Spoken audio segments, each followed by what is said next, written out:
जय हिंद, नमस्कार। Economist Udaybhan Singh channel पर आप सभी प्रतिभागियों का हार्दिक स्वागत है एवं अभिनंदन है। आशा नहीं पूर्ण विश्वास है कि आप सब लोग स्वस्थ होंगे, मस्त होंगे और अपने लक्ष्य के प्रति समर्पित होंगे। हम आपसे आज डिस्कस करने जा रहे हैं मौद्रिक अवधारणाओं से संबंधित कुछ टर्म्स डिस्कस करें। अर्थशास्त्र में मौद्रिक अवधारणाओं को लेकर के अक्सर चर्चा होती। एक अभ्यर्थी के लिए इसके साथ साथ एक सामान्य व्यक्ति जो अर्थशास्त्र में रुचि रखता है, उसके लिए भी कुछ बेसिक अवधारणाओं को जानना आवश्यक होता। इसी को देखते हुए आज हम मौद्रिक अवधारणाओं की एक श्रृंखला शुरू कर रहे हैं।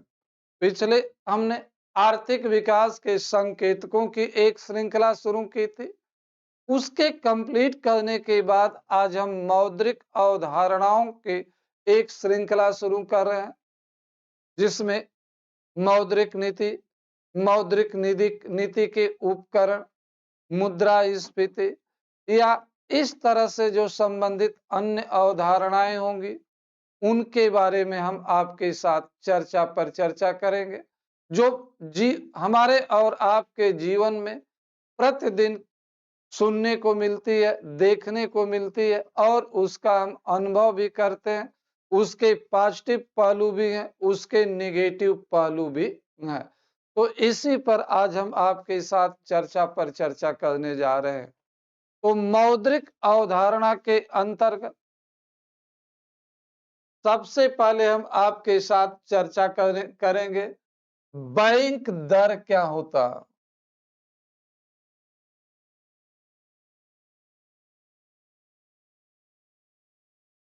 बैंक दर,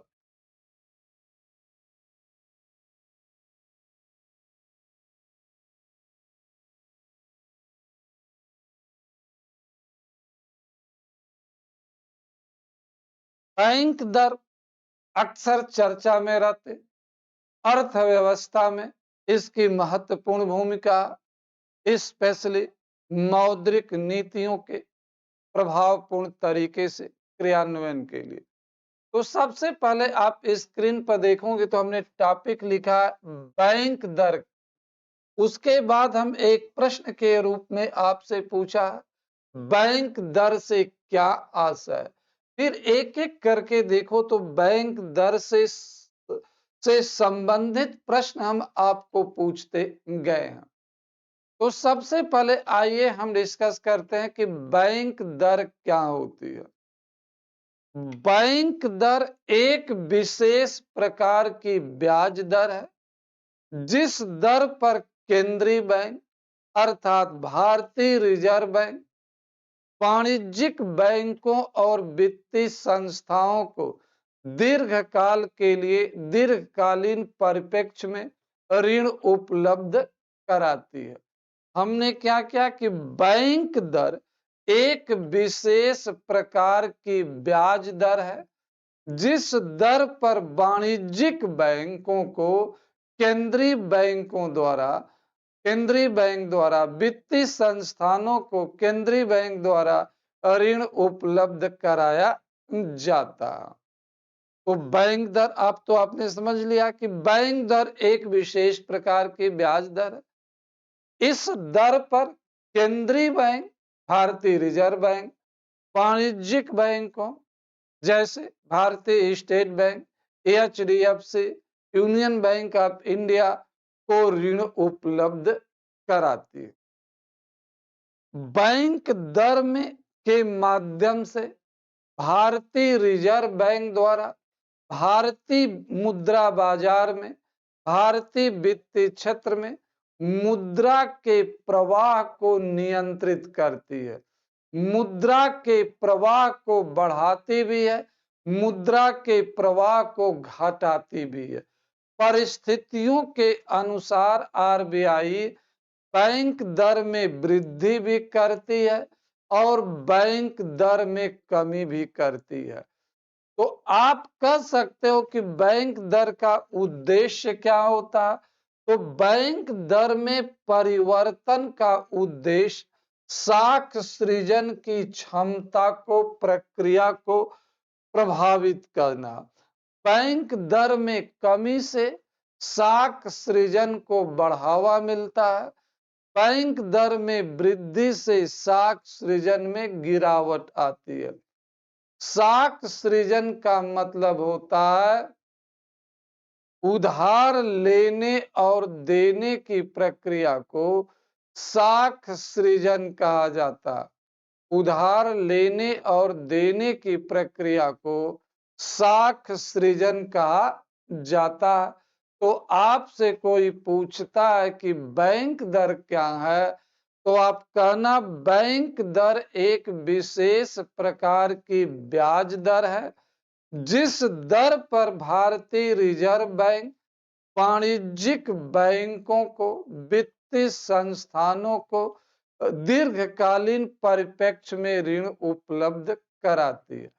भारतीय रिजर्व बैंक बैंक दर में कमी या वृद्धि करके साख सृजन की क्षमता को प्रोत्साहित और हतोत्साहित करने का काम करती है।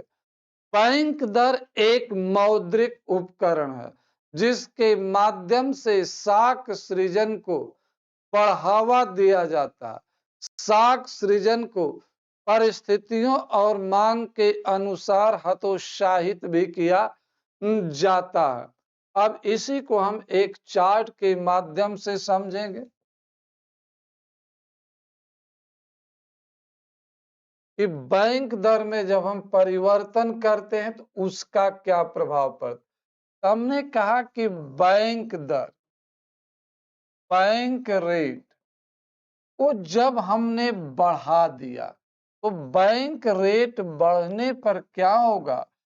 ब्याज दर में वृद्धि होगी। जब ब्याज दर में वृद्धि होगी तो ऋण क्या होगा? महंगा हो जाएगा। ऋण महंगा होगा। ऋण जब महंगा होगा तो साख सृजन क्या होगा? क्रेडिट क्रिएशन क्या होगा? साख सृजन में गिरावट आएगी। और जब साख सृजन कम होगा तो निवेश भी कम होगा। निवेश कम होगा। निवेश कम होने का मतलब है कि बाजार में तरलता कम होगी। बाजार में तरलता कम होगी। तो तरलता कम होगी तो मांग में भी कमी आएगी। जब मांग में कमी आएगी तो इसके फलस्वरूप कीमतों में क्या होगी? कमी आएगी। कीमतों में जब कमी आएगी तो मुद्रास्फीति में गिरावट आएगी। मुद्रास्फीति में गिरावट आएगी। तो हमने एक बताया कि बैंक रेट को जब हम बढ़ाते हैं तो ब्याज दर में वृद्धि होती है। ब्याज दर में जब वृद्धि हो गई तो हमारा ऋण महंगा हो जाता, क्योंकि वाणिज्यिक बैंकों को और वित्तीय संस्थानों को अब पहले की तुलना में अधिक लागत पर ऋण मिलेगा। जब ऋण महंगा होगा तो बैंकों से लोग ऋण कम लेने जाएंगे तो साख सृजन क्या होगा? कम होगा। साख सृजन का कम होने का मतलब इन्वेस्टमेंट कम होगा। लोग पैसा कम लगाएंगे। जब पैसा कम लगाएंगे, इन्वेस्टमेंट कम होगा तो लोगों के पास कैश कम जाएगा। जब कैश कम जाएगा, तरलता कम होगी। तरलता का मतलब होता है कैश का फ्लो। जब कैश फ्लो कम होगा तो उसके फलस्वरूप मांग में कमी आएगी। और मांग में जब कमी आएगी तो उसके फलस्वरूप कीमतों में गिरावट होगी। और कीमतों में गिरावट होने का मतलब है मुद्रास्फीति में गिरावट आएगी। मुद्रास्फीति पहले की तुलना में कम हो जाएगी। तो बैंक दर में वृद्धि करके आरबीआई मुद्रास्फीति को भी नियंत्रित करती है। बैंक दर में कब कमी होगी, बैंक दर में कब वृद्धि होगी, यह सब कुछ डिपेंड करता है स्फीतिक दशाओं पर। स्फीतिक दशाओं का मतलब होता है मुद्रास्फीति अधिक है या कम, बाजार में वस्तुओं और सेवाओं की कीमतों में अधिक वृद्धि हो रही है या कम वृद्धि हो रही, कीमतों की स्थिति क्या है, यह स्फीतिक दशाएं बताती। क्लियर हुआ। एक दूसरा चार्ट अभी हम फिर बनाने जा रहे हैं बैंक दर को लेकर। बार बार कुछ टेक्निकल प्रॉब्लम की वजह से डिस्टरबेंस हो रहा। बैंक रेट जब बढ़ती है तो ब्याज दर में वृद्धि होती। ब्याज दर जब वृद्धि होगी तो लोग बैंकों से कम ऋण लेने आएंगे, साख सृजन कम होगा, क्रेडिट क्रिएशन कम होगा। क्रेडिट क्रिएशन कम जब होगा, लोग बैंकों से पैसा कम लेंगे तो निवेश कम होगा। निवेश जब कम होगा तो उत्पादन और रोजगार में भी गिरावट आएगी। उत्पादन भी गिरेगा, रोजगार भी में कमी आएगी। जब निवेश कम होगा तो निवेश कम होने से उत्पादन भी कम होता है। उत्पादन कम होगा तो नेशनल प्रोडक्शन कम होगा। नेशनल प्रोडक्शन कम होगा तो पर कैपिटा आय में गिरावट आएगी, तो इसके फलस्वरूप लिविंग स्टैंडर्ड में गिरावट आएगी। एलएस का मतलब है लिविंग स्टैंडर्ड। तो बैंक रेट में वृद्धि करने से निवेश प्रभावित होता है। निवेश प्रभावित होगा तो उत्पादन कम होगा। निवेश कम होगा तो आर्थिक गतिविधियां कम चलेगी। आर्थिक गतिविधियां जब कम होंगी तो निसंदेह उत्पादन कम होगा, व्यापार कम होगा, रोजगार के अवसर कम उत्पन्न होंगे।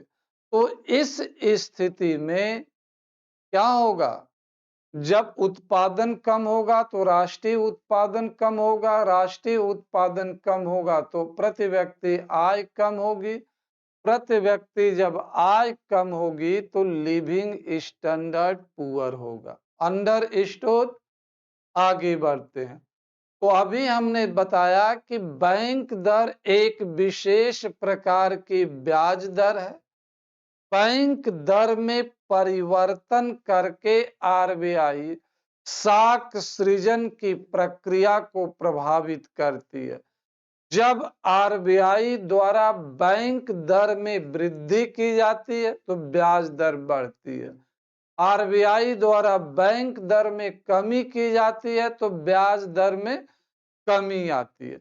आपसे पूछा जा बैंक दर में परिवर्तन का उद्देश्य क्या होता, तो बैंक दर में परिवर्तन का उद्देश्य साख सृजन की क्षमता को साख सृजन की क्षमता को नियंत्रित करना, प्रभावित करना, बढ़ाना, घटाना, यह बैंक दर में परिवर्तन का उद्देश्य होता है। बैंक दर कब बढ़ाई जाएगी, बैंक दर कब घटाई जाएगी, तो बैंक दर जो होती है, जब मुद्रास्फीति की दशाएं देश में गंभीर होती हैं, वस्तुओं की कीमतें लगातार बढ़ रही होती है, तो केंद्रीय बैंक बैंक दर में वृद्धि करके ब्याज को बढ़ाता है। और ब्याज में जब वृद्धि होती है तो वाणिज्यिक बैंक साख सृजन कम करते हैं, और इसका प्रभाव मैंने चार्ट के माध्यम से आपको बताया। जब स्फीतिक दशाएं अनुकूल होती हैं तो कम बैंक दर होती है। कठोर मौद्रिक नीति के दौरान बैंक दर अधिक होती है। उदार मौद्रिक नीति के दौरान बैंक दर कम होती है। उदार मौद्रिक नीति के दौरान बैंक दर कम होती है। अंडरस्टूड। जब मुद्रास्फीति अधिक होती है तो बैंक दर अधिक रखी जाती है, मुद्रास्फीति कम होती है तो बैंक दर कम रखी जाती है।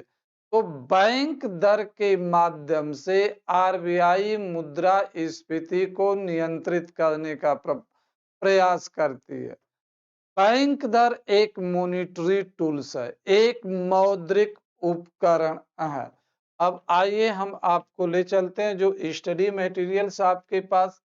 देखिए इसमें पहला प्रश्न हमने लिखा कि केंद्रीय बैंक दर में कमी कब करता या किन परिस्थितियों में कमी करता।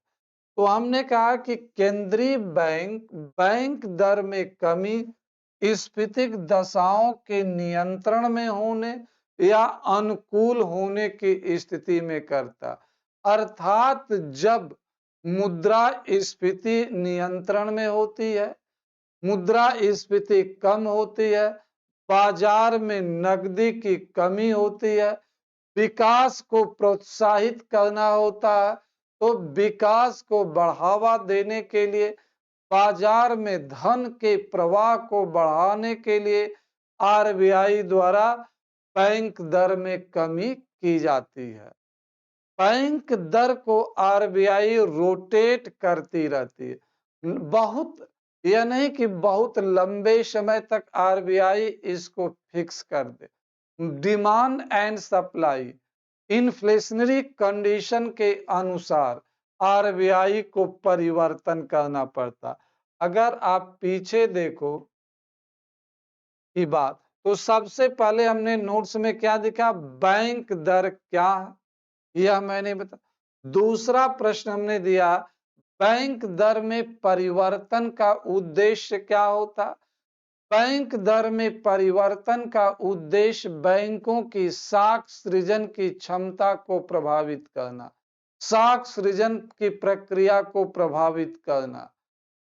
Objective of bank rate is to regulate, to influences credit creation process। इसका उद्देश्य बैंकों की साख सृजन प्रक्रिया को प्रभावित करना। To influence process of credit creation, to regulate process of credit creation.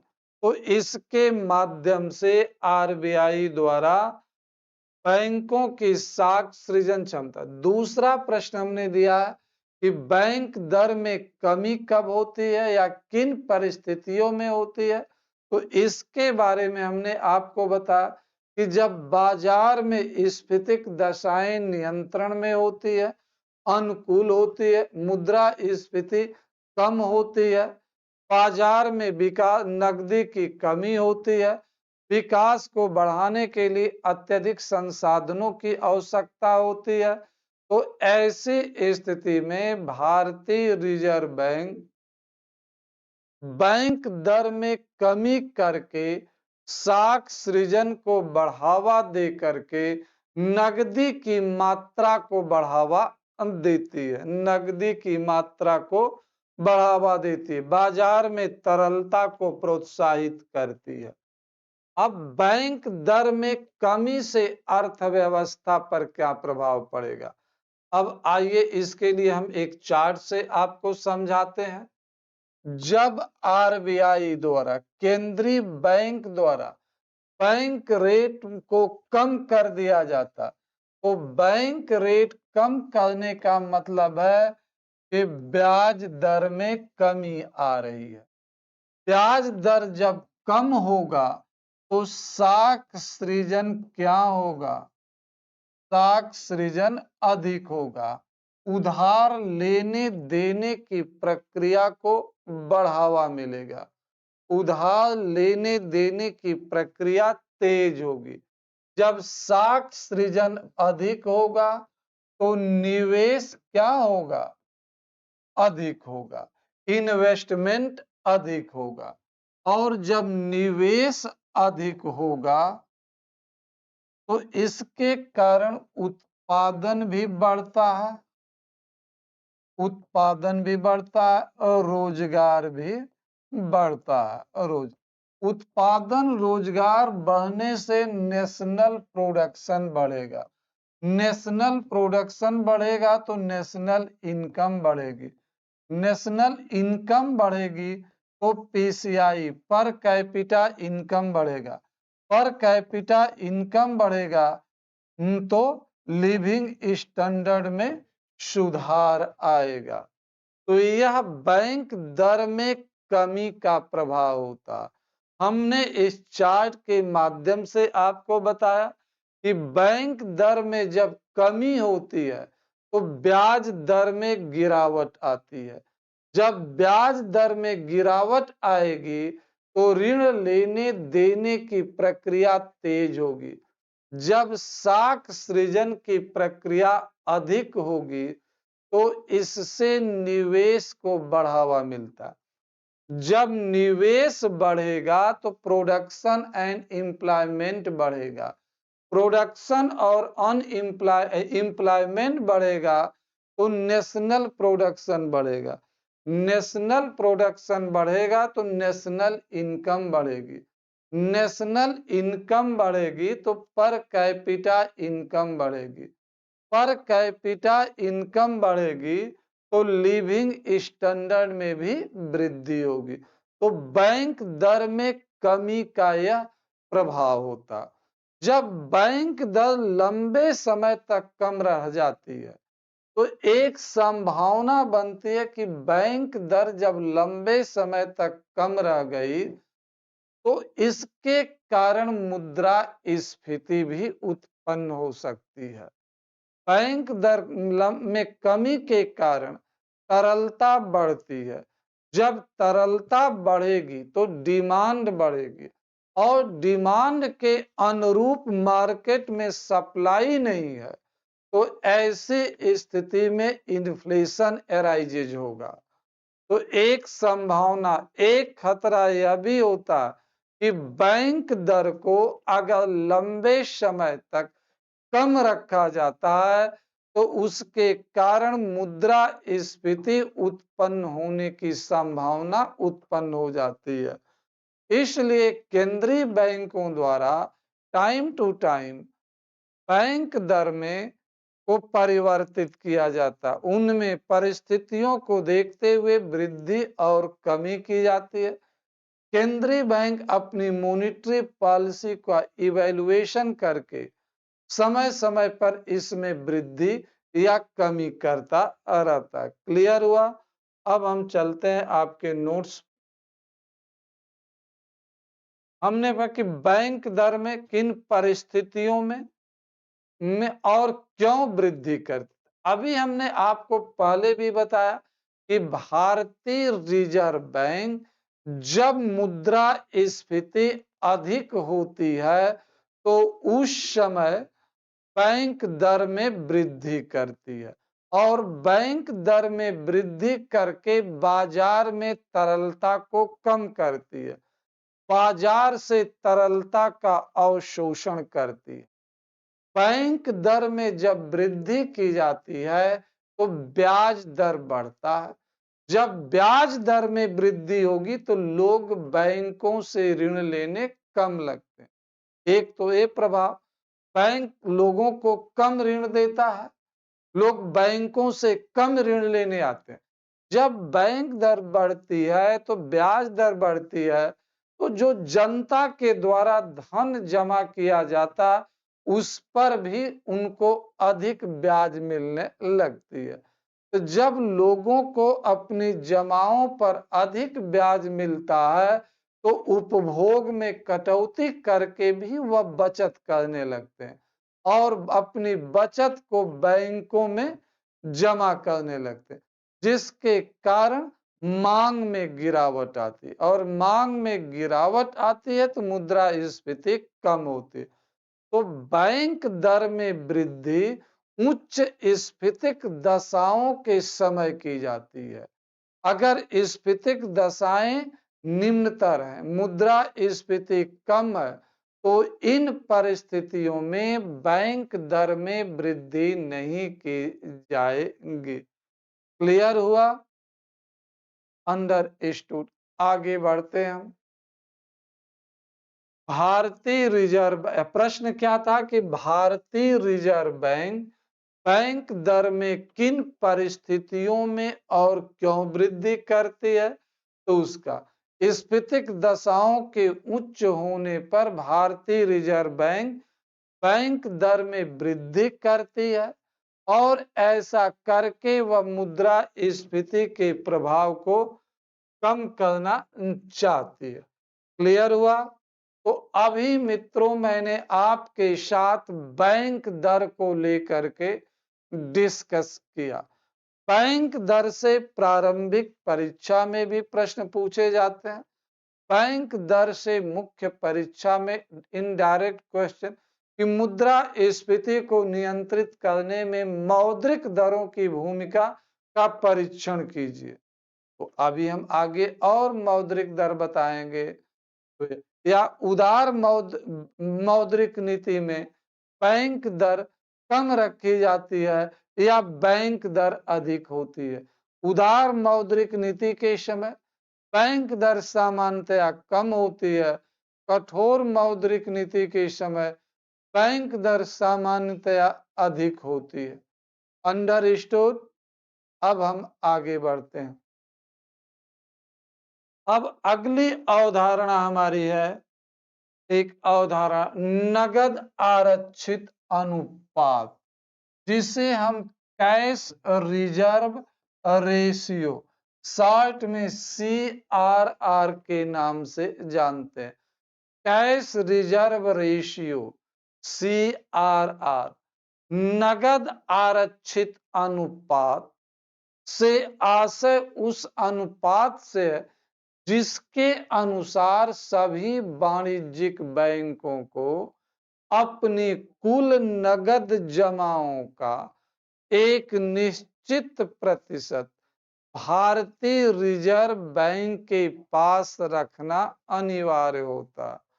नगद आरक्षित अनुपात से आशय उस अनुपात से है जिसके अनुसार सभी वाणिज्यिक बैंकों को अपनी कुल नगद जमाओं का एक निश्चित प्रतिशत भारतीय रिजर्व बैंक के पास अनिवार्य रूप में रखना होता है, जरूरी होता है।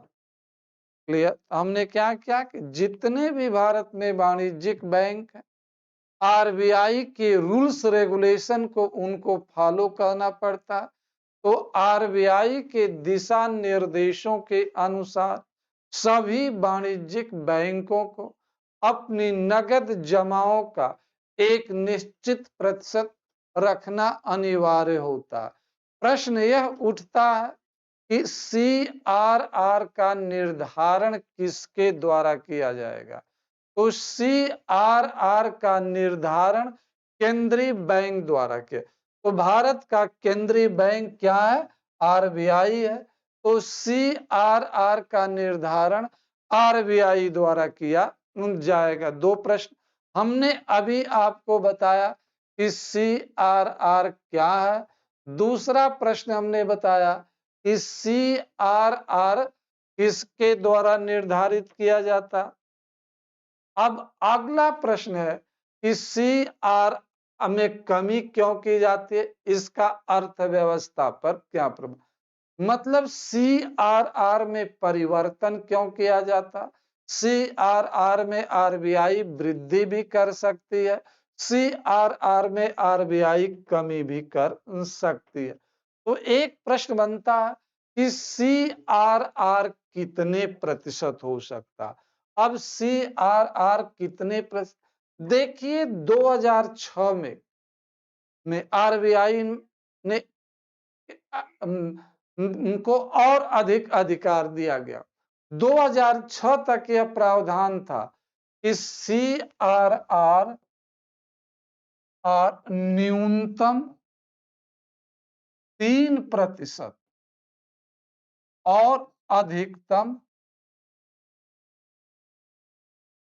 अधिकतम 15% होगा। मतलब दिसंबर 2006 तक यह प्रावधान था कि CRR न्यूनतम 3% और अधिकतम 15% होगा। इससे कम CRR RBI फिक्स नहीं कर सकती, अधिक CRR RBI फिक्स नहीं कर सकती। इनमें इससे अधिक परिवर्तन नहीं किया जा सकता। अंडरस्टूड।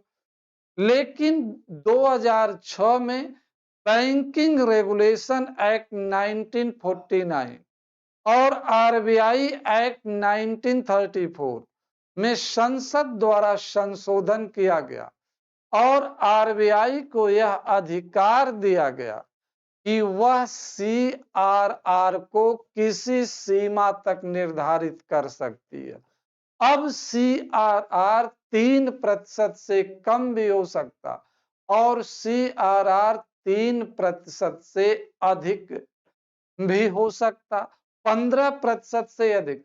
तो अब CRR की कोई न्यूनतम और अधिकतम सीमा नहीं है।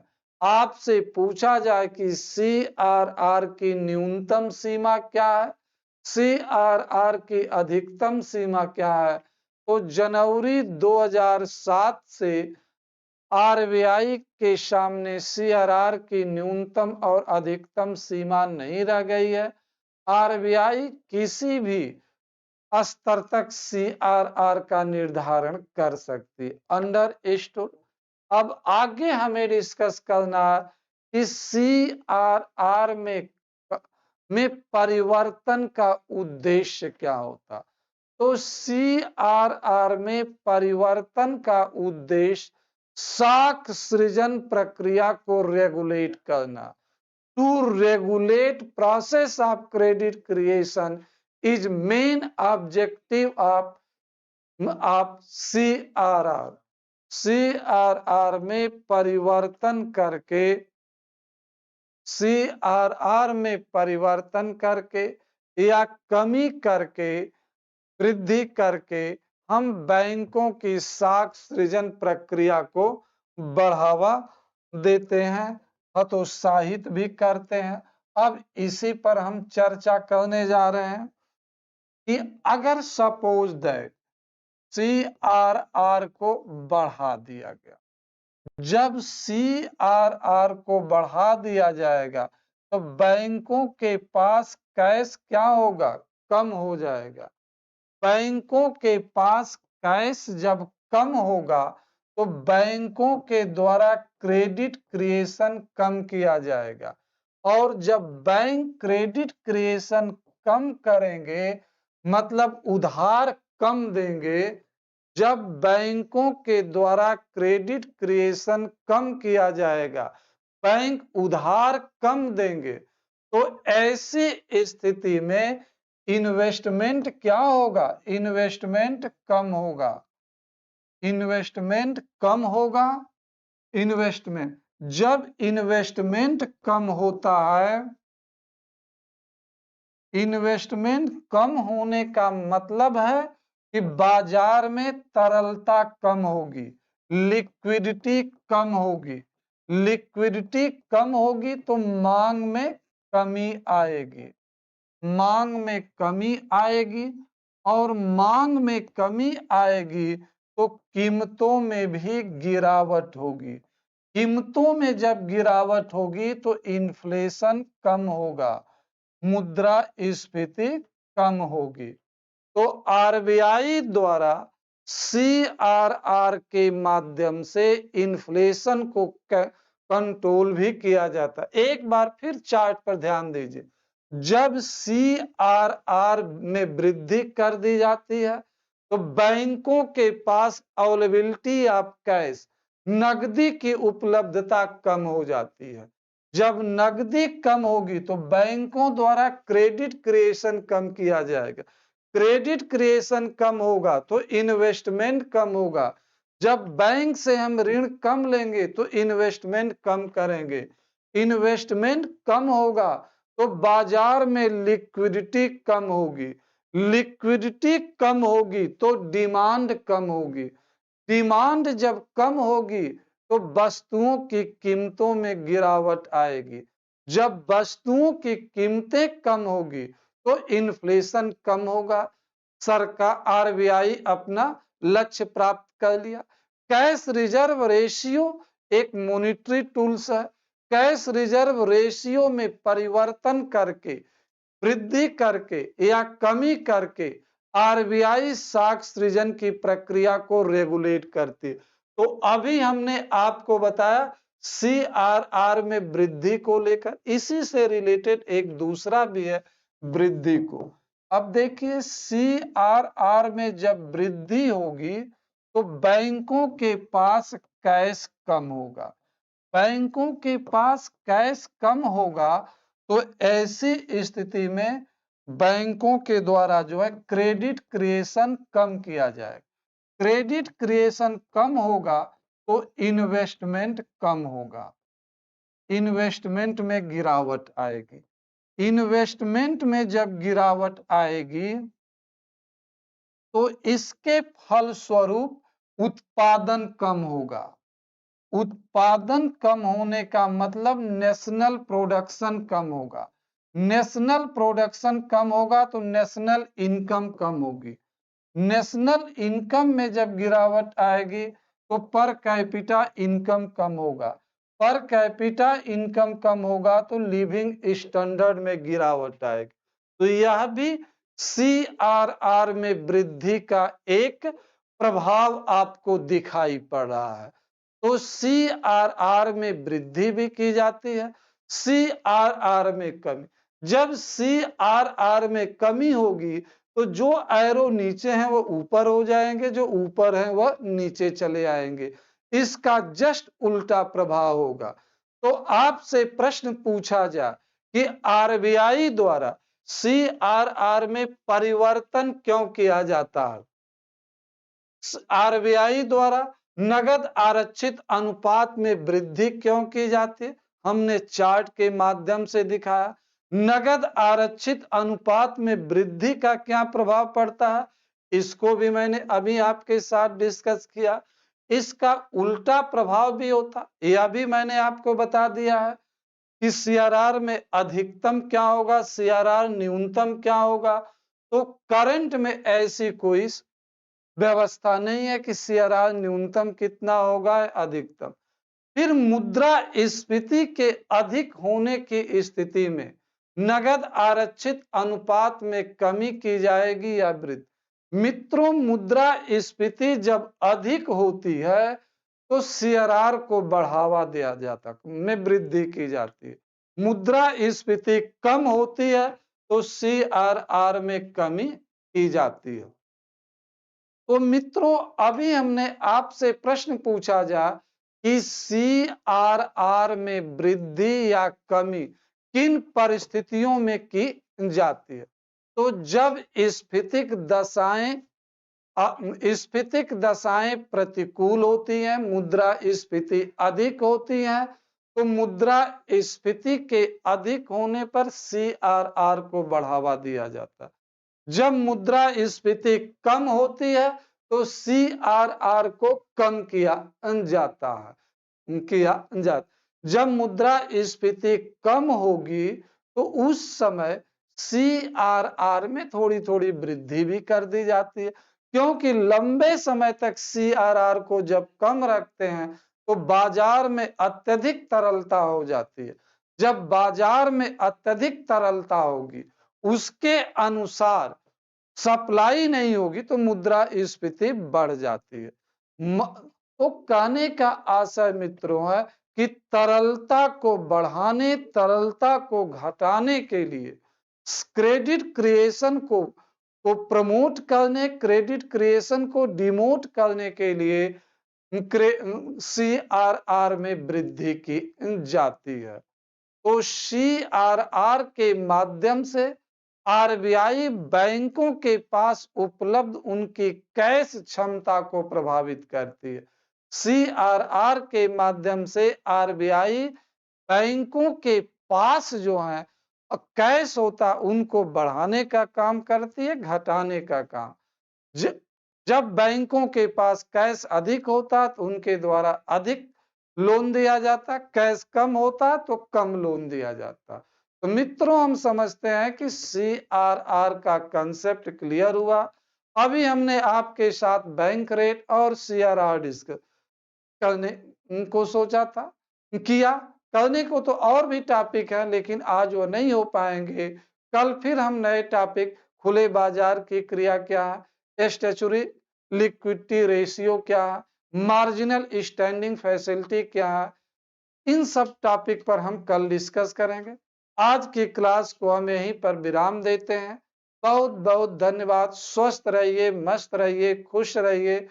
लेकिन मेरे इसके साथ-साथ मेरे चैनल इकोनॉमिस्ट उदयभान सिंह को सब्सक्राइब करना, लाइक करना न भूलें मित्रों, जिससे कि मेरे, अगर इसको सब्सक्राइब करते हैं, लाइक करते हैं, तो मेरे इस प्रयास का लाभ अन्य लोगों को भी मिलेगा। यह वीडियो, एक लेक्चर अन्य लोगों तक पहुंचेगा। धन्यवाद।